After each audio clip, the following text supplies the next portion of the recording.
Dans ce didacticiel Photoshop, nous allons apprendre à utiliser les calques et la palette des calques de Photoshop pour en comprendre l'essentiel des subtilités et fonctionnalités. Il s'agit sans doute de l'une des palettes les plus importantes. Si toutefois vous ne la visualisez pas, vous pouvez passer par le menu Fenêtre et cliquer sur Calque de manière à l'afficher. Nous partons pour les manipulations sur un fichier exemple constitué de plusieurs images que vous pouvez récupérer en suivant le lien qui est donné dans le descriptif de cette vidéo et qui conduit sur le site bombage.fr de manière à vous permettre de reproduire le cas pratique pas à pas.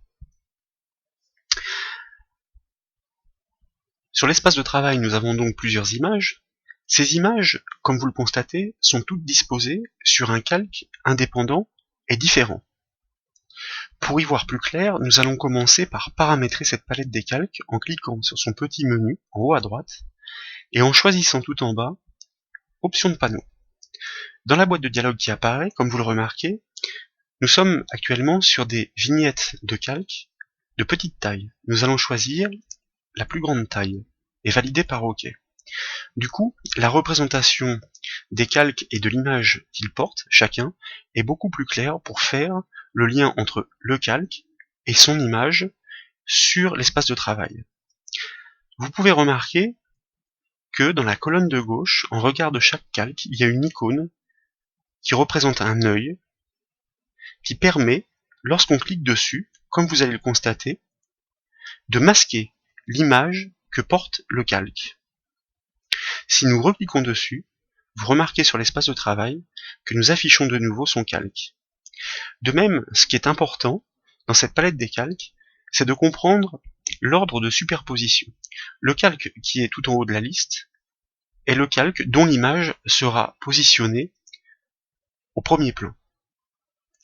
Plus le calque est bas dans la liste des calques, plus son image sera placée en arrière-plan, comme c'est le cas ici du calque CC qui représente ce carreau de chocolat. Si nous le masquons, nous voyons bien la correspondance.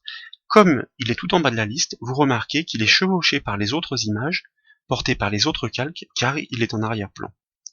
Par exemple, nous allons cliquer le calque CF du chocolat fondu et le glisser à l'aide de la souris sous le calque FDN, fond noir, et vous remarquez du coup que l'image qu'il porte apparaît désormais sous l'image du chocolat fondant, mais reste toujours au-dessus de l'image du carreau de chocolat, du fait qu'il est toujours positionné dans l'ordre d'empilement des calques au-dessus. Nous allons voir maintenant comment renommer les calques, car ici, les désignations qui sont données ne sont pas très parlantes. Pour renommer un calque, il suffit tout simplement de double-cliquer sur le nom du calque et de saisir le nom du calque. Donc, par exemple, pour celui-ci, nous allons le renommer lait chocolat. Puis, nous allons faire de même pour le calque FDN, que nous allons renommer en calque fond noir.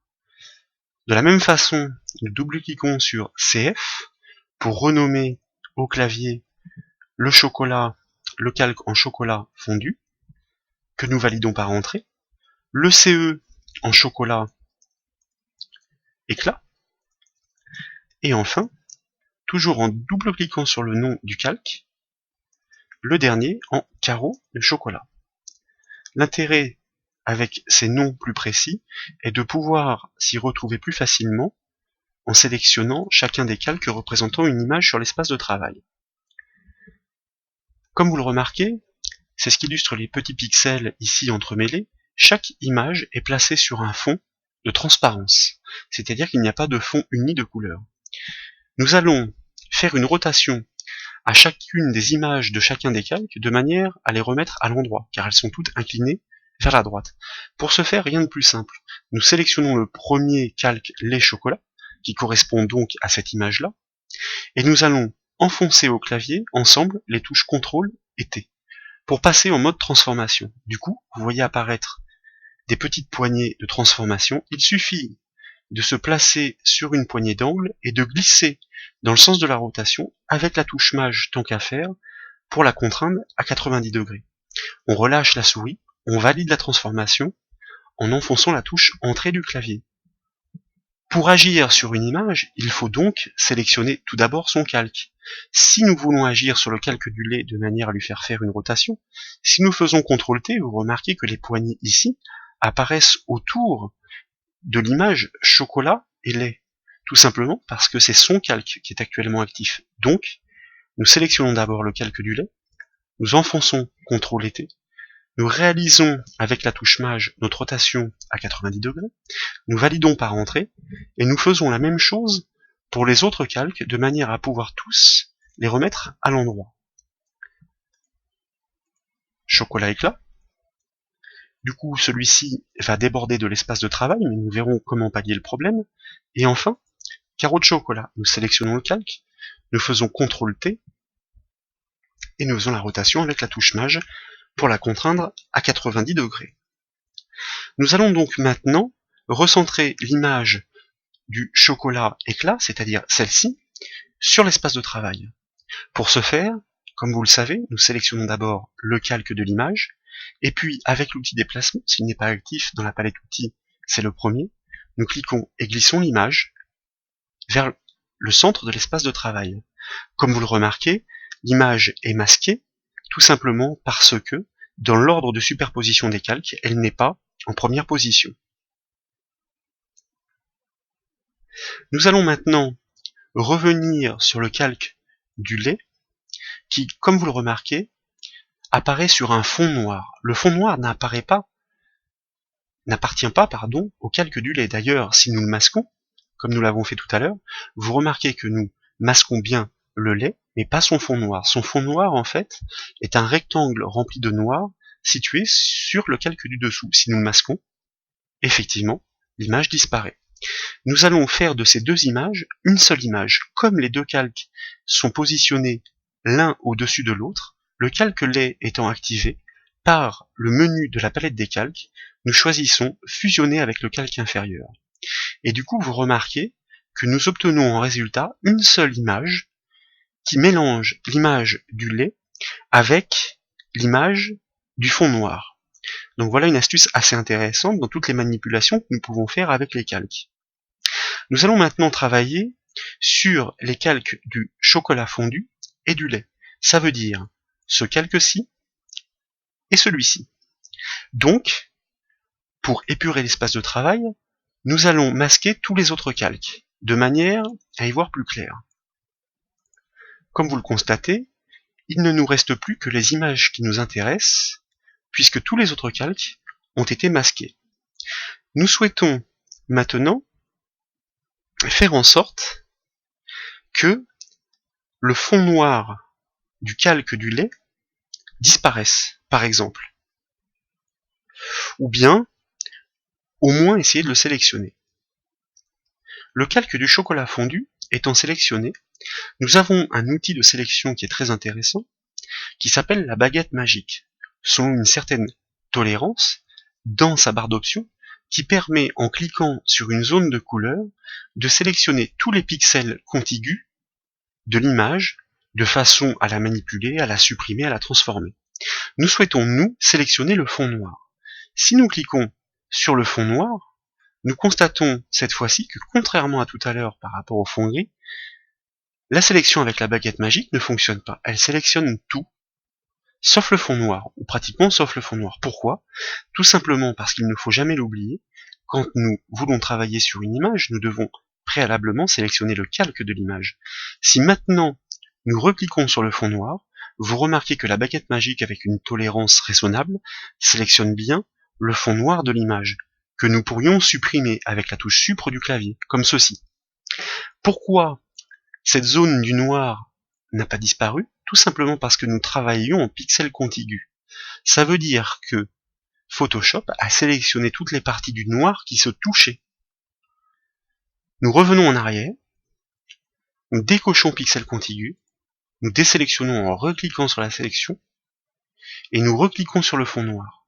Maintenant, nous enfonçons de nouveau la touche Supre, et vous remarquez qu'en ayant décoché cette case pixels contigus, nous avons bien, d'une part, sélectionné tous les pixels noirs, et nous les avons supprimés. Ici, c'est pas ce qui nous intéresse. Nous allons rétablir le noir par CTRL Z, et désélectionner par CTRL D. Ce que nous voulons, c'est superposer l'image du chocolat fondu avec celle du lait et donner par une illusion de fondu de transparence l'impression que le chocolat fondu se mélange avec le lait.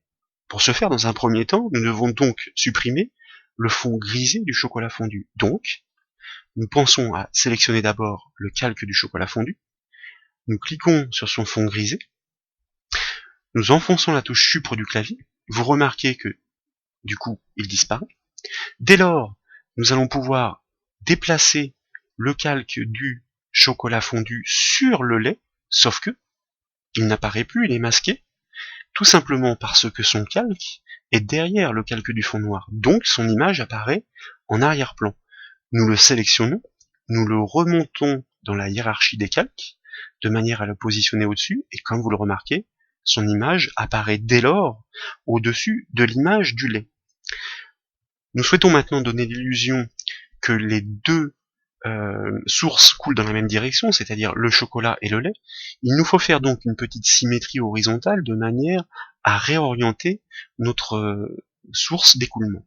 Pour ce faire, le chocolat fondu étant sélectionné, nous passons par édition, transformation, et nous choisissons ici une symétrie axe horizontale. Il ne nous reste plus qu'à positionner correctement notre image de manière à ce qu'elle se superpose parfaitement, par exemple comme ceci. Nous pouvons même agir avec le pavé directionnel pour plus de minutie. Puis, nous allons appliquer sur ce calque chocolat fondu un mode de fusion.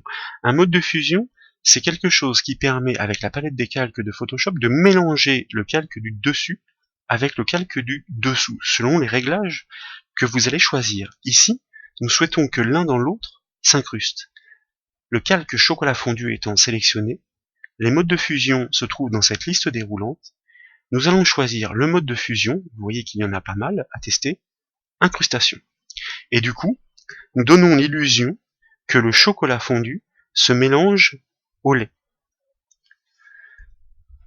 Ces deux calques étant liés, nous allons les regrouper. Pour les regrouper, nous allons cliquer en bas de la palette des calques sur l'icône, que voici, qui permet de créer un groupe, comme un petit dossier, que nous allons renommer comme tout à l'heure en double-cliquant sur son nom. Nous allons l'appeler par exemple chocolat fondu, pourquoi pas, et lait. Ici on évite de mettre des espaces et des accents. Bon, Photoshop les autorise, mais c'est vrai que ce n'est pas une norme informatique. Et puis nous allons positionner les deux calques dans ce groupe en les glissant dedans, et vous remarquez qu'ils se décalent. Donc après, on a besoin d'agir sur la superposition. Le groupe est intéressant parce qu'il permet d'agir sur les calques qu'il réunit en même temps. Par exemple, nous pouvons replier l'affichage pour y voir plus clair, et si le fait de cliquer sur l'œil du groupe, ici, permet tout simplement de masquer les deux calques, ou tous les calques, que compte le groupe. Donc voilà quelque chose qui est très intéressant pour automatiser les tâches dans Photoshop. Maintenant, nous allons travailler uniquement sur le calque du lait chocolat, c'est-à-dire celui-ci. L'objectif, toujours pareil, pour se concentrer sur cette image, est de n'afficher que son calque. Une astuce dans la palette des calques avec Photoshop est de faire un clic avec la touche Alt enfoncée sur la colonne de son œil. Le Alt-clic sur l'œil permet d'afficher le calque que l'on souhaite et de masquer tous les autres. Donc voilà un petit raccourci aussi très intéressant. Le principe, dans un premier temps, ici, est de représenter ce mélange de chocolat et de lait sur un fond avec un dégradé. Or, ici, nous avons un fond uni bleu. Nous allons commencer par le supprimer. Pour ce faire, comme toujours, puisque nous travaillons sur l'image lait et chocolat, nous sélectionnons son calque. Avec la baguette magique, nous cliquons sur son fond bleu de manière à le sélectionner. Puis, nous le supprimons. Comme nous souhaitons appliquer à cette image un fond en dégradé de couleur, nous allons l'appliquer tant qu'à faire sur un nouveau calque. Ce que nous permet de faire la palette des calques, en cliquant sur cette icône, nous créons un calque.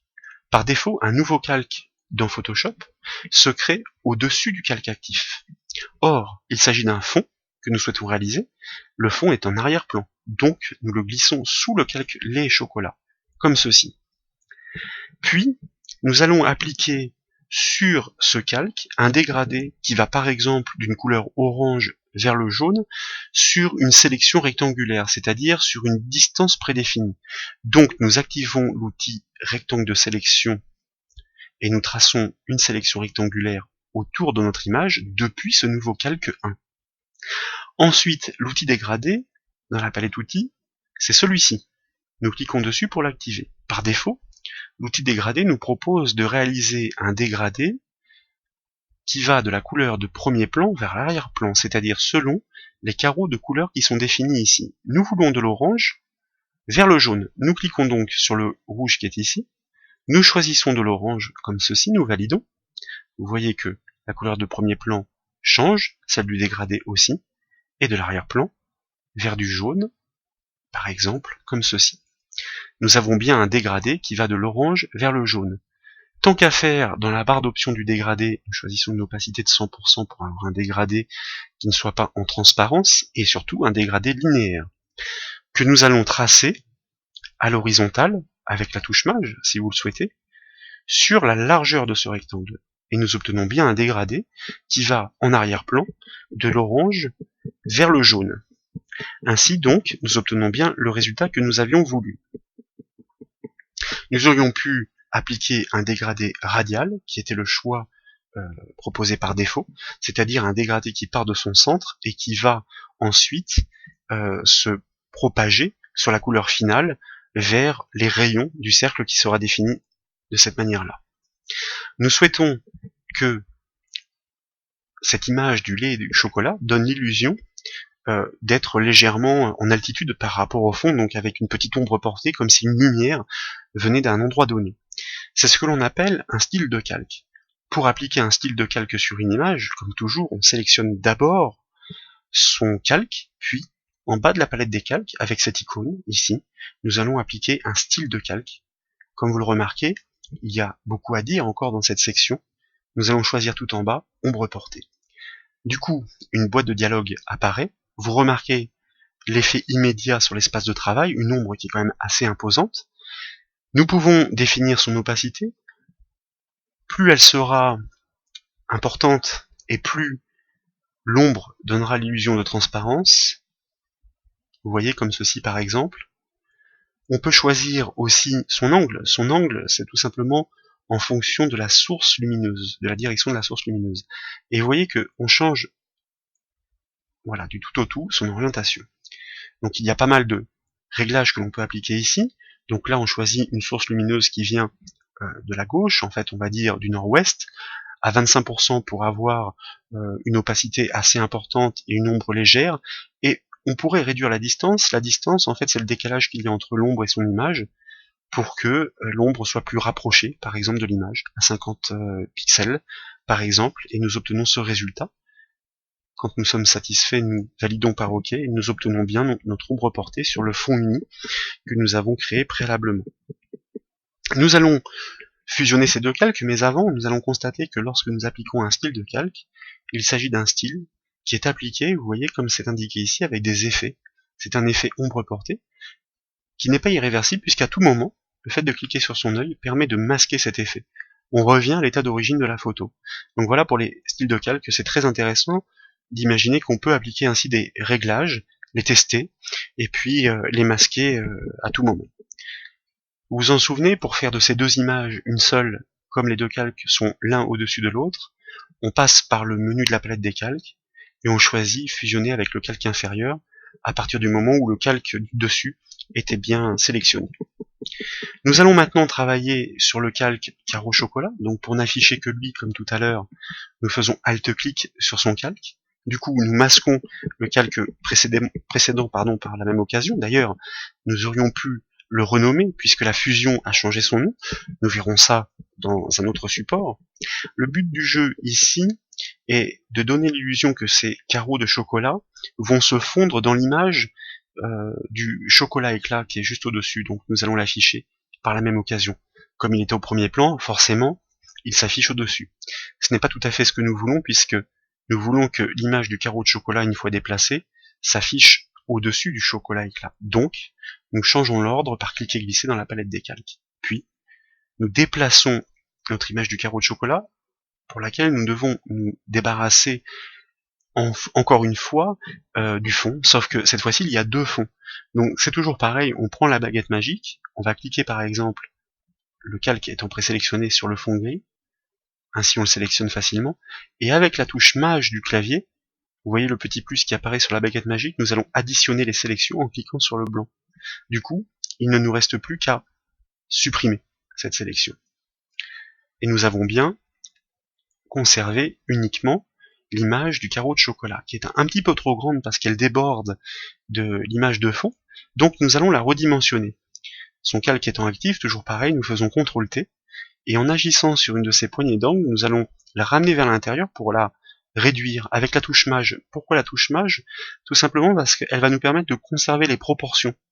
Regardez, si maintenant je n'ai plus la touche maj enfoncée, voilà, l'image perd ses proportions. Donc je remets la touche maj, et je vais la redimensionner de façon à ce qu'elle coïncide avec les bords de l'image de fond, et puis nous allons la caler soit avec l'outil de déplacement ou le pavé directionnel sur le bord, pour donner l'illusion que effectivement la zone d'écoulement vient bien du bord de l'image.